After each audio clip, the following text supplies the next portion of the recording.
Amigos da CBN, vitória do Flamengo aqui no Maracanã sobre o São Paulo, 2-1 de virada na estreia do técnico Oswaldo de Oliveira. Do lado do Flamengo, Álvaro, começa bem o trabalho do Oswaldo. Aí uma pergunta, não é só euforia inicial com a mudança de treinador?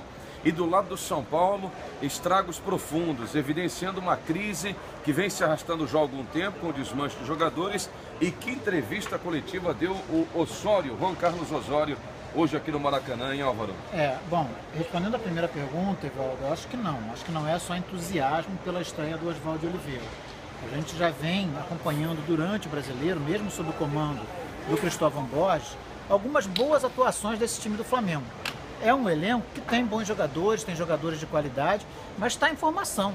E como qualquer elenco em formação, está sujeito a algumas oscilações. Ganhou do São Paulo hoje, a meu ver, por um placar até modesto, porque você falou aí, o Flamengo ganhou de virada, foi de virada, né? Sofreu um gol no primeiro tempo, empatou e depois foi buscar a virada no segundo tempo.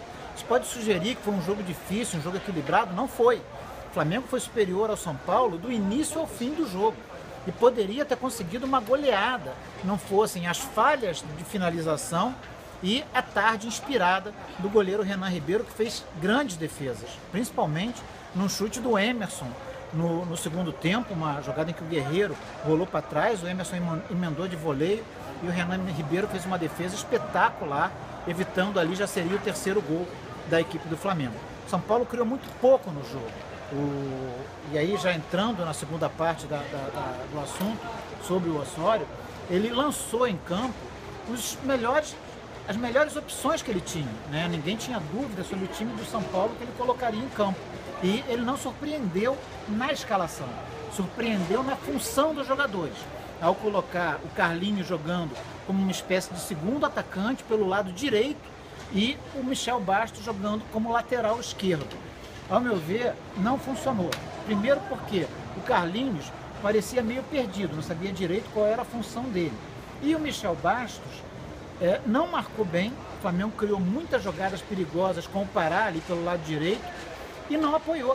Então, o Michel Bastos jogando mais próximo do gol adversário, ele pode se tornar um jogador mais perigoso do que o Carlinhos. Essa foi a minha questão com relação a essa escolha do Juan Carlos Osório.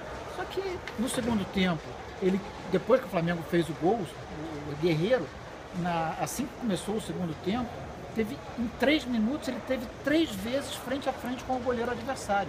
Perdeu as 2 primeiras e aproveitou a terceira, uma bola mal recuada pelo Auro. E depois que o Flamengo fez o segundo gol, ele tentou dar mais força ofensiva ao São Paulo, fez algumas alterações que não mudaram nada. Colocou o Wesley em campo, colocou o Auro, colocou o Wilder e nada funcionou. O São Paulo não melhorou. Então, o Flamengo até deu mais campo ao São Paulo, recuou para tentar jogar nos contra-ataques, para jogar em velocidade como ele gosta. E as melhores oportunidades, mesmo depois de fazer 2-1, foram do Flamengo. Me preocupa essa decadência do São Paulo.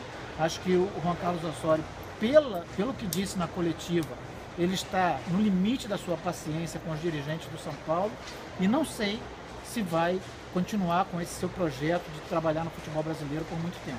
Verdade, é uma pena, porque é um treinador que tem uma cabeça diferente, elogiado o tempo todo, principalmente pelo Alexandre Pato, pela metodologia, pela proposta que faz, pela maneira como conduz o trabalho com o São Paulo.